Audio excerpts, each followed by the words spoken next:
તો આણંદ જિલ્લાની ઉમરેઠ વિધાનસભામાં ભાજપના ધારાસભ્યનું અવસાન થતાં હવે આ બેઠક પર પેટા ચૂંટણી યોજવામાં આવશે। ત્યારે પેટા ચૂંટણી માટે તારીખ પણ જાહેર થઈ ગઈ છે। તો 23 એપ્રિલના રોજ ઉમરેઠ વિધાનસભાની ચૂંટણી યોજાશે। આ બેઠક પર ચૂંટણી લડવા રાજકીય પક્ષોએ તૈયારીઓ પણ કરી દીધી છે। ત્યારે તૈયારીઓને આખરી ઓપ આપી રહ્યા છે। તો ઉમરેઠ વિધાનસભા બેઠક એ ઠાકોર ક્ષત્રિય મતદારોની પ્રભુત્વ ધરાવતી બેઠક છે। તો ભાજપ કોંગ્રેસ સહિતના રાજકીય પક્ષો તેમના ઉમેદવાર ટૂંક સમયમાં જાહેર કરે તેવી પણ સંભાવના છે।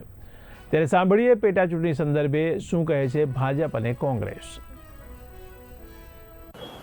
સ્વર્ગસ્થ એમએલએ ગોવિંદભાઈના નિધન બાદ જ્યારે ઉમરેઠ વિધાનસભાની પેટા ચૂંટણી જાહેર થઈ છે ત્યારે આ ખાલી બેઠકમાં કોંગ્રેસ પોતાની વિચારધારાથી મજબૂત રહી અને સંગઠનને સાથે રાખીને આખી ચૂંટણીનું વ્યૂહરચના કરશે।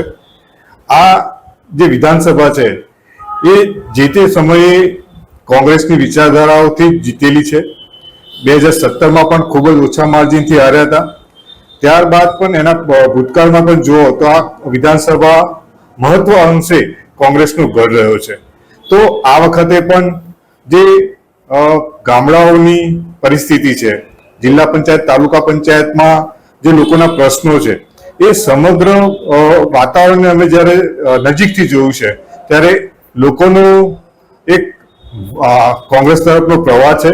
અને જ્યારે આવી મધ્યસ્થની વચ્ચેની ચૂંટણી આવી છે ત્યારે આ લોકો કોંગ્રેસને વિજય બનાવવા માટે સૌપ્રથમ તો અમારા સન્માનીય ધારાસભ્ય શ્રી ગોવિંદભાઈ પરમાર એમનું દુઃખદ અવસાન થવાને કારણે આ બેઠક ખાલી પડી છે।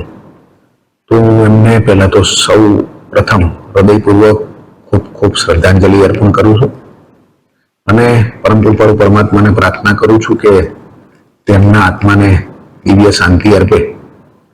એમના અવસાનથી આ બેઠક ખાલી પડી છે અને ચૂંટણી પંચ દ્વારા 23 એપ્રિલના રોજ એની ચૂંટણી થઈ મતદાન થવાનું છે।